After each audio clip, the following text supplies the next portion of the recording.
Good evening दोस्तों। आज का टॉपिक है सिंधु घाटी सभ्यता, इंडस वैली सिविलाइजेशन। हिस्ट्री के लेक्चर सीरीज का ये तीसरा लेक्चर है। 2 लेक्चर ऑलरेडी मेरे चैनल पे अपलोड कर दिए गए हैं। ठीक है, आज एक महत्वपूर्ण टॉपिक जो कि एग्जामिनेशन पॉइंट ऑफ व्यू से काफ़ी क्वेश्चंस यहाँ से पूछे जाते रहे हैं, आगे भी संभावना है पूरी तरह से। ठीक है, तो इस टॉपिक को अच्छे से कवर कीजिएगा। ये टॉपिक थोड़ा सा बड़ा है, इसलिए ये टॉपिक 2 खंड में अपलोड किए जाएंगे।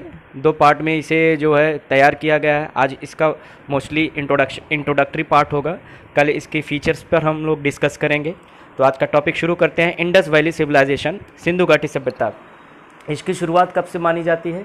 इसकी शुरुआत मानी गई है 2500 से लेकर 1750 बीसी के बीच, अर्थात ये लगभग 750 वर्षों का ये इतिहास रहा है। देखिए, कल हम लोगों ने पढ़ा था पाषाण काल के बारे में। तो पाषाण काल की अगर आप बात करें, जो एनसीईआरटी जो डेट मेंशन करता है कि वो 6000 बीसी तक था।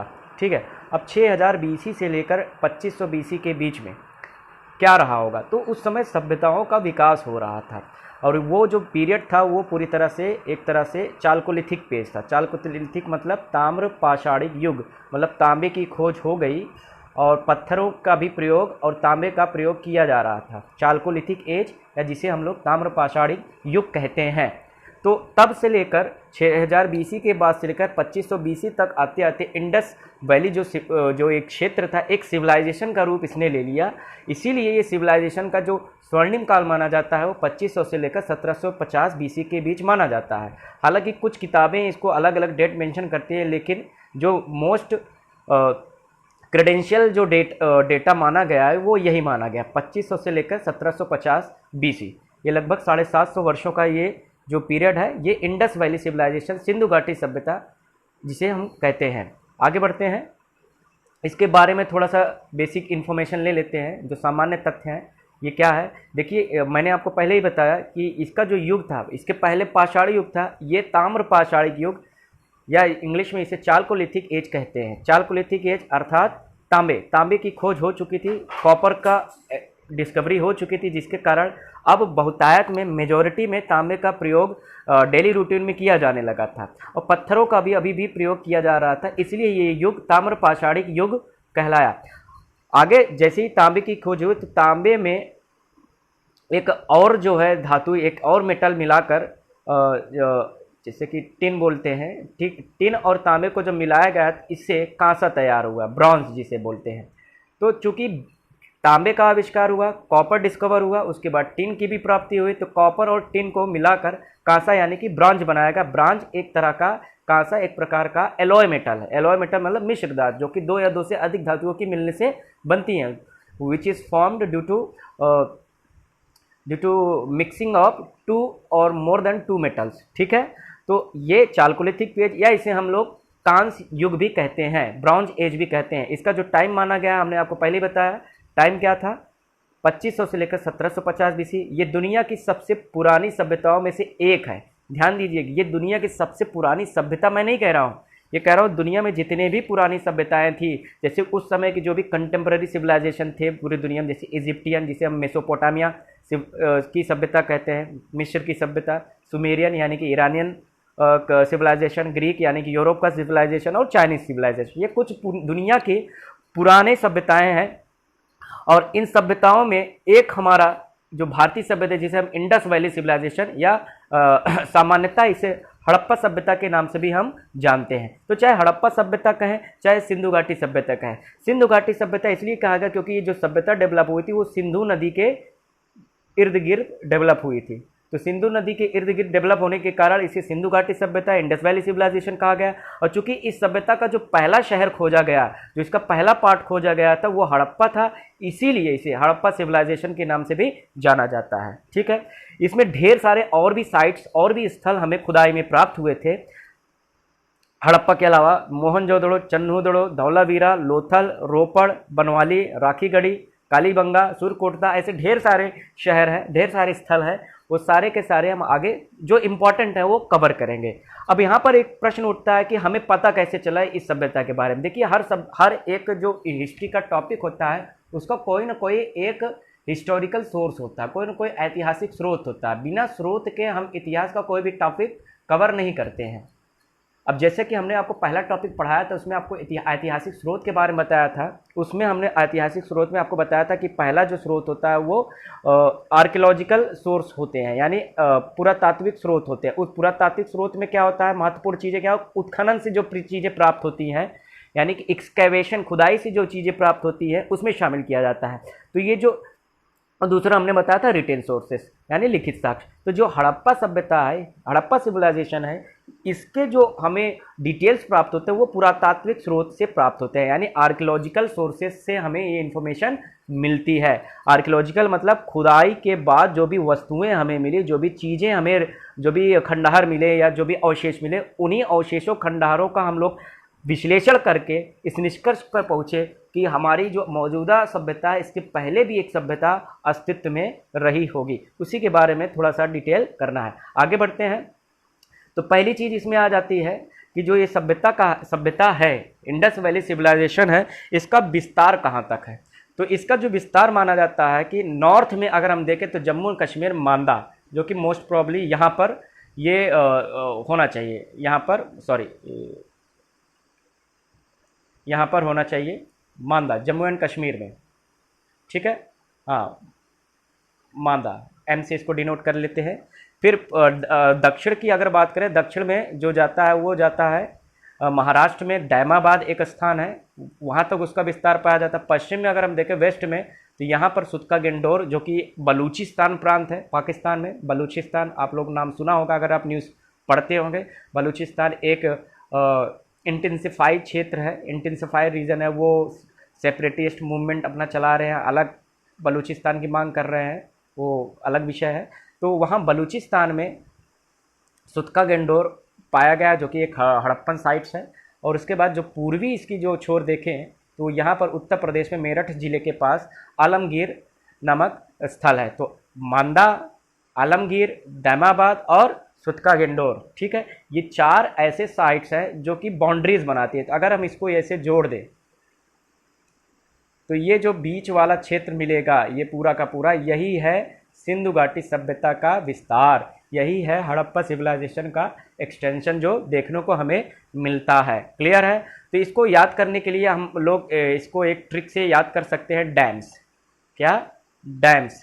तो डी से दैमाबाद, ए से आलमगीरपुर, एम से मांडा और एस से सुतका गेंडोर। इससे हमें जो है इसके एक्सटेंट को, इसकी सीमाओं को निर्धारित करने में सहायता मिलेगी। कभी कभी पूछ लिया जाता है कि इनमें से कौन सा हड़प्पा साइट्स जो है वो दक्षिणी सीमा पर है या उत्तरी सीमा पर है, ऐसे पूछा जा सकता है। ठीक है, हम इसे कवर कर लेंगे। डैम्स, दैमाबाद, आलमगीर, मांडा और सुतका गेंडोर। आगे बढ़ते हैं।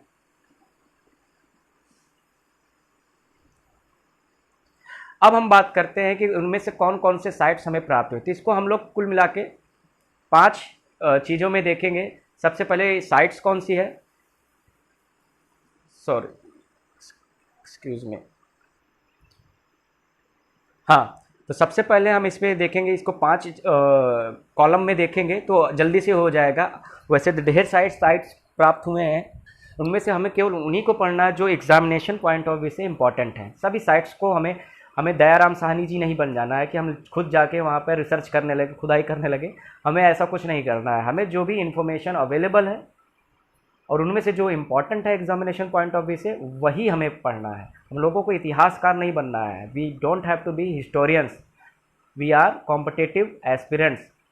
हमें कंपटीशन के हिसाब से जो चीज़ें पढ़नी होती हैं। तो पहले चीज़ में हम लोग पढ़ेंगे साइट्स, कौन कौन से साइट्स हैं, उस साइट्स के खोजकर्ता कौन है, एक्सकैवेशन किसने किया था, यानी खुदाई किसने कराई थी, इन्फॉर्मेशन किसने गैदर की थी, वो फिर वो स्थान कौन से प्रांत में, कौन से प्रोविंस में है, उसको देखेंगे। कौन से रिवर में, उसके रिवर के किनारे यानी नदी के किनारे पाया गया था, और उस साइट से क्या क्या हमें ऐतिहासिक चीज़ें या पुरातात्विक चीज़ें हमें प्राप्त हुई, खुदाई में क्या क्या चीज़ें ऐसी मिली जो हमें सिविलाइजेशन की डेवलपमेंट के बारे में इंफॉर्मेशन देती हैं। तो इसमें सबसे पहला साइट है हड़प्पा। चूँकि जो हमें खुदाई के दौरान साइट मिले, उसमें सबसे पहला साइट हड़प्पा था, इसीलिए हड़प्पा के ही नाम से ये सिविलाइजेशन जानी जाती है, क्योंकि ये पहला साइट था।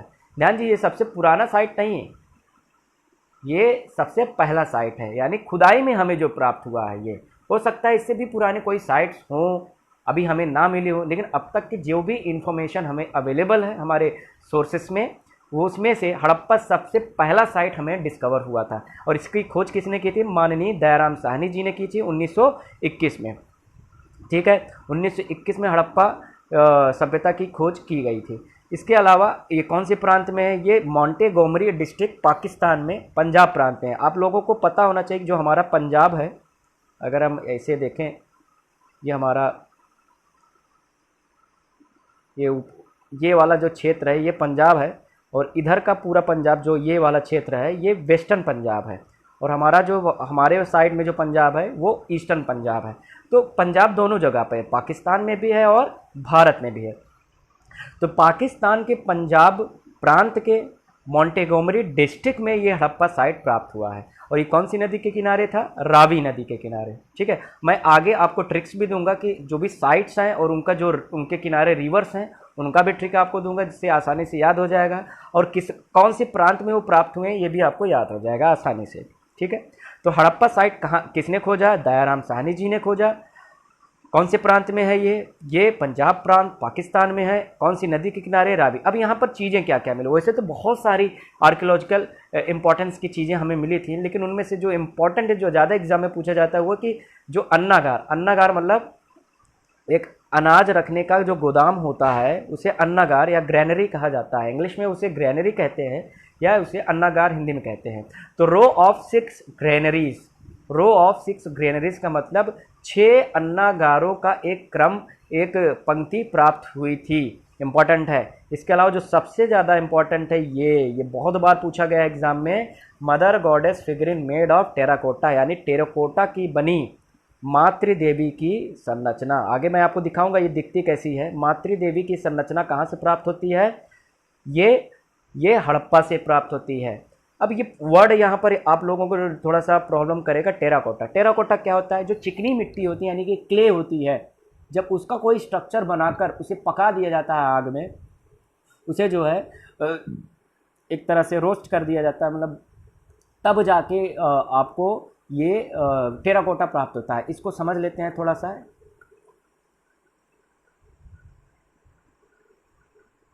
ये रहा, ये जो आपको पहला स्ट्रक्चर दिख रहा है यही है मदर गॉडेस फिगरिन।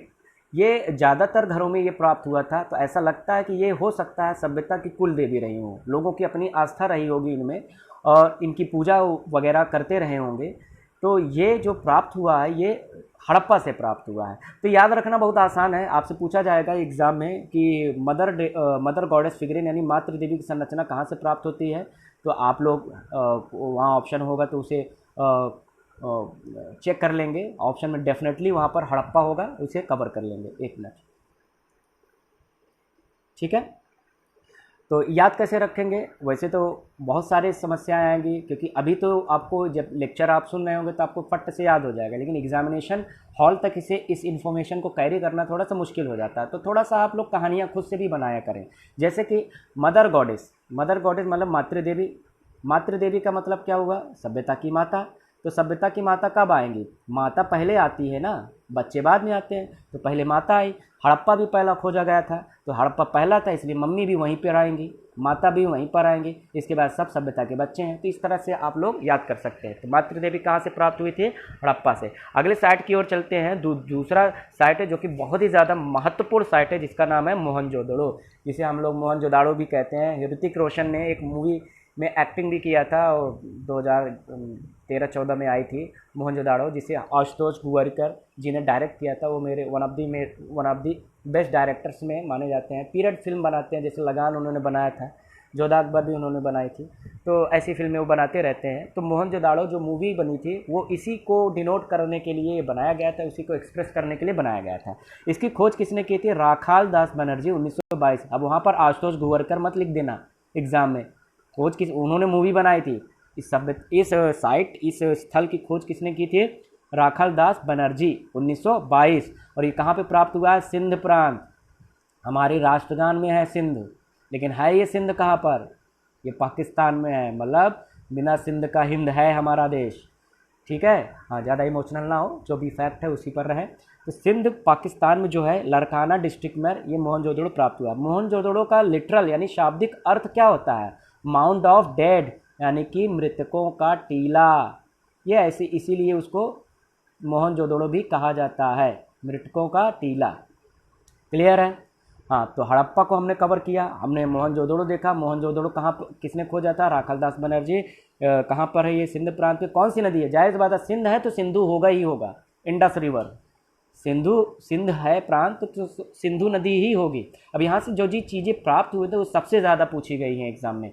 यहाँ पर पाया गया था ग्रेट बाथ। ग्रेट बाथ मतलब विशाल स्नानागार, बड़े बड़े स्नान कुंड प्राप्त हुए थे। तो इतिहासकारों का ऐसा मानना है कि हो सकता है जैसे आजकल भारत में स्नान का बहुत ही ज़्यादा रिचुअल से रिलेटेड महत्व रहा, कर्मकांड है। जैसे कि पूर्णिमा के दिन गंगा नहाने जाते हैं, अन्य नदियों पर जाते हैं स्नान करने के लिए, पवित्र माना जाता है कि उस दिन नहाने से पाप मुक्त हो जाएंगे। वो अपनी अपनी धारणा है, सही है गलत है पता नहीं, लेकिन लोगों की अपनी धारणा है, उसे हमें रिस्पेक्ट करनी पड़ेगी। तो उसी तरह से ऐसा माना जाता है ये जो बड़े बड़े स्नानागार बनाए गए थे, ग्रेट बाथ बनाए गए थे, हो सकता है इसमें कुछ रिचुअल्स रहे होंगे, कुछ विशेष दिन सामूहिक स्नान, ग्रुप बात करने का कोई ना कोई ऐसा रिचुअल्स रहा होगा, तो इसलिए वो बनाया गया था। इसके अलावा वहाँ पर ग्रेट ग्रेनरी भी मिली थी, बड़े बड़े अन्नागार भी प्राप्त हुए। ध्यान दीजिए, हड़प्पा में जो प्राप्त हुआ था वो ग्रेनरी था, छोटे छोटे आकार के थे। मोहनजोदड़ो में जो था वो बड़े आकार का हुआ करता था। ठीक है, और यहाँ पर जो इम्पोर्टेंट है सील्स ऑफ योगी बाबा। ये योगी बाबा दूसरे टाइप की योगी नहीं, योगी बाबा या जिसे हम पशुपतिनाथ भी कहते हैं, मुहरें प्राप्त हुई थी। ये मुहर कैसी होती है आगे हम बात करेंगे अभी। इसके अलावा यहाँ पर क्या प्राप्त हुआ था? यहाँ dancing girl statue of bronze, यानी कि कांसे की बनी नर्तकी, कांसे की बनी नर्तकी मिली थी, उसकी मूर्ति मिली थी। और स्टैचू ऑफ बियर्ड प्रीस्ट, यानी कि दाढ़ी वाले जो एक पुरोहित हैं उनकी भी मूर्ति मिली थी। ये कैसे दिखते हैं आओ एक बार देख लेते हैं।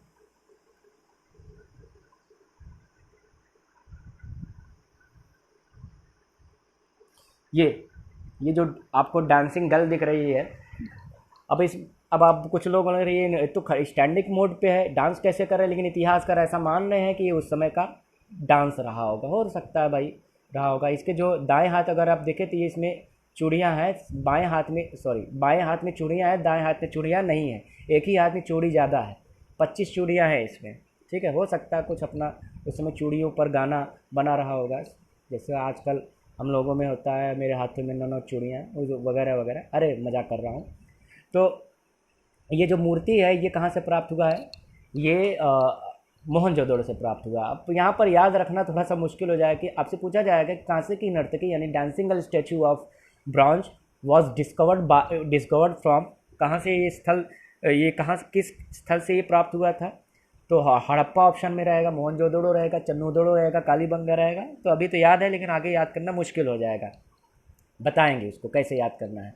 और ये रहा जो दाढ़ी वाले बाबा जो हमें मिले हैं, इनकी भी मूर्ति प्राप्त हुई है एज इट इज़। मैंने इसे इंटरनेट से उठाया है, ठीक है, तमाम तरह के इसमें बहुत सारे जो इस पर रिसर्च करते रहते हैं उनकी ये फ़ोटो वहाँ पर इंटरनेट पे मिली है, तो इसलिए मैंने उठा लिया ताकि आपको समझाने में आसानी हो। इसके अलावा जो ये मैंने आपको बताया था पशुपतिनाथ या जिसे योगी, योग की मुद्रा में देखिए ये व्यक्ति बैठा हुआ है, ठीक है, और इस पर देखिए सींग देखिए बने हुए हैं, ठीक है, और इसके चारों ओर देखिए तो जानवर है, इधर जैसे गेंडा है, ये भैंस है, ठीक है, ये हाथी है, ये शेर, चीता है। तो इस तरह से यहाँ पर भी कुछ जानवर हैं, तो चारों तरफ इसके जानवर हैं। और यहाँ ऊपर कुछ लिखा हुआ है, एक मिनट, यहाँ पे कुछ लिखा हुआ है। और सिंधु घाटी सभ्यता की अपनी भाषा थी, उनकी अपनी स्क्रिप्ट थी, हमने बताया था जो आज तक हम डिकोड नहीं कर पाए, इसीलिए सिंधु घाटी सभ्यता ऐतिहासिक काल में यानी प्रोटो हिस्टोरिक पीरियड में आती है। तो ये चीज़ें हो गई। तो ये सारी चीज़ें कहाँ से प्राप्त हुई थी? ये प्राप्त हुई थी कहाँ पर? मोहनजोदड़ो पर। तो अब आगे देखते हैं इसको। तो मोहनजोदड़ो से क्या क्या मिला हमें? Great bath, great granary, seals of Yogi Baba, dancing girl statue और स्टैचू ऑफ बियर्ड प्रीस्ट। तो याद कैसे रखोगे? जैसे आप लोग याद रखिए मोहन, मोहन का मतलब श्री कृष्ण, श्री कृष्ण जी जो भारतीय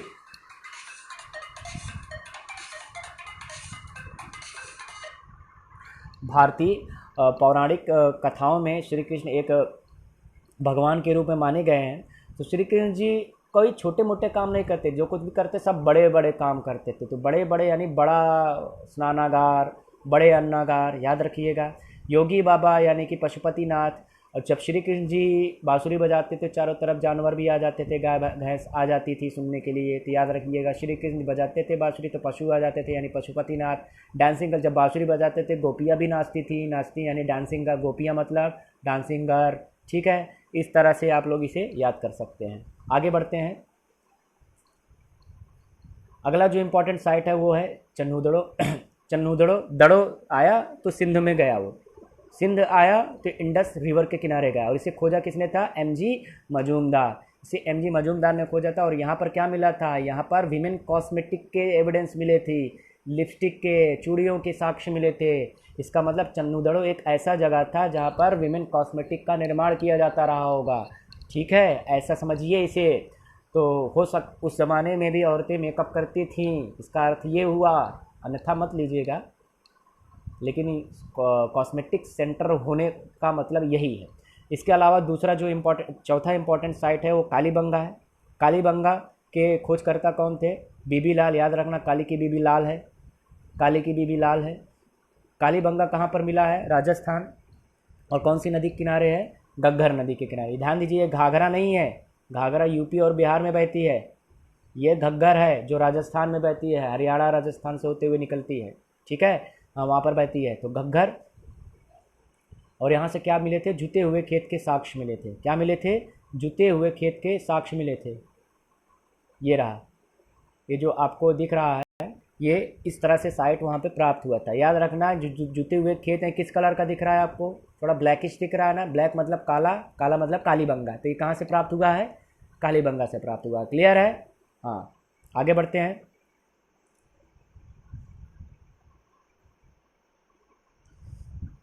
कालीबंगा के बाद अगला शहर है, साइट है बनवाली। बनवाली को किसने खोजा था? आर.एस. बिष्ट। और ये कहाँ पर है? हरियाणा में है। और ये किस नदी के किनारे है? सरस्वती नदी के किनारे। और यहाँ से क्या प्राप्त हुए? मटर, चना, गेहूँ, जौ आदि के साक्ष्य मिले थे यहाँ से। आगे देखते हैं।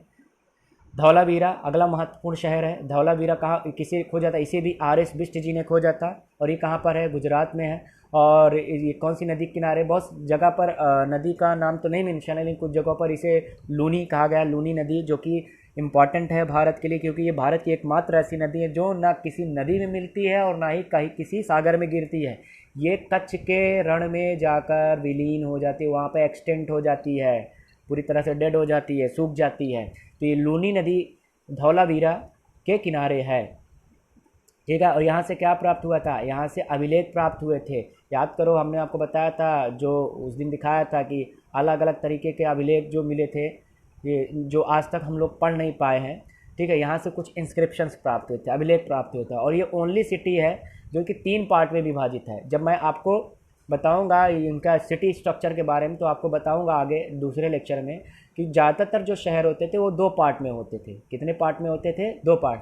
जो पश्चिमी पार्ट होता था उसमें सिटाडेल हुआ करता। सिटाडेल मतलब थोड़ा ऊंचाई पर रहने वाला स्थान, एक तरह से दुर्ग, आप फोर्ट कह सकते हो। तो यहाँ पर हो सकता है कि रिच लोग रहते थे, अमीर वर्ग रहता था। और जो ये वाला क्षेत्र होता था यानी वेस्ट ईस्टर्न वाला पार्ट, यहाँ पर नॉर्मल लोग रहते थे, सामान्य साधारण लोग रहते थे।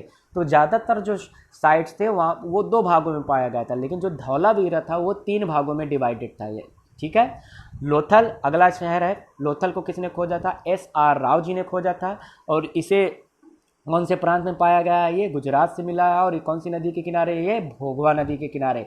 और इम्पॉर्टेंट है, मोस्ट इम्पॉर्टेंट, यहाँ से क्या प्राप्त हुआ है? पोर्ट सिटी, ये बंदरगाह था। बंदरगाह समझिए, क्योंकि यहाँ से सामान की क्या होता था? सामान का व्यापार होता था। जो मेसोपोटामिया सिविलाइजेशन थी, जो सुमेरियन सिविलाइजेशन थी, वहाँ पर सामान की आवाजाही सुनिश्चित करता था ये पोर्ट। अब सोचिए, लोथल गुजरात में है। अब यहाँ पर अगर कोई चीज़ है, लेट सपोज, तो ये सागर के पास है, तो जाहिर सी बात है जो चीज़ सागर के पास होगा वहीं पर पोर्ट होगा ना। इस तरह से इसे लॉजिकली याद कर सकते हैं। तो ये इंपॉर्टेंट शहर थे। हम लोगों ने देखा, हमने हड़प्पा देखा, हमने मोहनजोदड़ो देखा, हमने चन्नूदड़ो देखा, कालीबंगा देखा, बनवाली देखा, हमने धौलावीरा देखा, लोथल देखा। ठीक है, आगे बढ़ते हैं।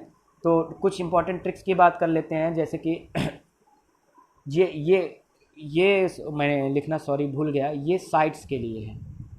जो साइट्स किस प्रोविंस में है, किस प्रांत में है, उसका ये ट्रिक है। और ये जो है नदियों का ट्रिक है। क्या है ये? नदी का ट्रिक है। कौन सी नदी के किनारे कौन सा साइट है, तो जहाँ जहाँ अंडरलाइन किया गया है वही हमारे ट्रिक का मतलब है। जैसे कि पहला है, कोसी का काला राजा ₹5 बनवाया हरी से, लोटा ढोल सुराही मिला गुजरात से। तो इसको समझ लेते हैं। जैसे को से क्या है? कोट दीजी। अब जैसे कि हमने आपको अभी कोट दीजी नहीं बताया, क्योंकि कोट दीजी इतना इम्पोर्टेंट शहर नहीं है। एक्सक्यूज मी, कोट दीजी, को से क्या हो गया? कोट दीजी। ये प्रांत एक साइट था जो कि सी, यानी कि सी से मतलब सिंधु, सॉरी सिंध प्रांत में। तो कोट दीजी कौन से प्रांत में हुआ? सिंध प्रांत में हुआ। तो कोट दीजी कौन से प्रांत में हुआ? सिंध प्रांत में हुआ। अगला काला, काला से क्या हो गया? कालीबंगा। राजा से राजस्थान, रुपए से रोपड़, 5 से पंजाब, बनवाया से बनवाली, हरी से हरियाणा, लोटा से लोथल, ढोल से धोलावीरा और सुराही से सुरकोटदा। एक और स्थान था सुरकोटदा, सुरकोटदा। तो लोथल, धौलावीरा, सुरकोटदा ये सब कहाँ से मिले हैं? गुजरात। एक बार फिर से देख लेते हैं। को से कोट दीजी, सी यानी कि सिंध में, काला से कालीबंगा राजस्थान, रुपए से रोपड़ यानी पंजाब, बनवाया से बनवाली यानी कि हरियाणा, लोटा लोथल, ढोल धौलावीरा, सुराही सुरकोटदा ये तीनों कहाँ से मिले थे? गुजरात। अब नदियों का ट्रिक देख लेते हैं। लो से लोथल और भी से भोगवा, हमने देखा था लोथल कहाँ पर है? भोगवा। मौ से मोहनजोदड़ो, सी से सिंध, हा से हड़प्पा, रा से रावी, का से कालीबंगा, घा से घग्घर, रा से रंगपुर। एक और साइट था, ये गुजरात में है, रंगपुर। माँ से मीदर, ये कौन सी नदी के किनारे है? मीदर। ठीक है, रंगपुर कहाँ पर है? मीदर। तो वह रोस, रो से रोपड़, सा से सतलज, रो से रोपड़, सा से सतलज और बा से बनवाली और सा से सरस्वती। तो इम्पॉर्टेंट साइट्स के जो नदियां हैं ये हमने देख लिया। लो से लोथल, भी से भोगवा, मौ से मोहनजोदड़ो, सी से सिंध, हड़प्पा, रावी, कालीबंगा, घग्घर, रंगपुर, मीदर, रो से रोपड़, सा से सतलज और बा से बनवाली और सा से सरस्वती। तो ये इम्पॉर्टेंट आपके प्रांत और नदियों के ये ट्रिक थे। उसके अलावा ये सारे जो इमेजेस हैं ये हमने आपको समझा दिया था। ये क्या था?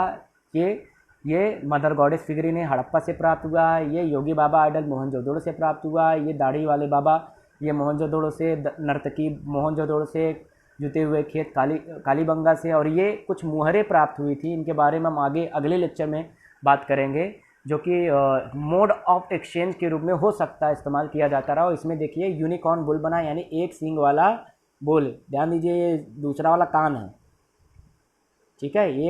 एक सींग वाला जो ये बैल है, ये इम्पॉर्टेंट मान्यता रही होगी इसके बारे में। तो ये था। तो आज हम लोगों ने क्या पढ़ा? आज हम लोगों ने इंडस वैली सिविलाइजेशन का पहला पार्ट पढ़ा।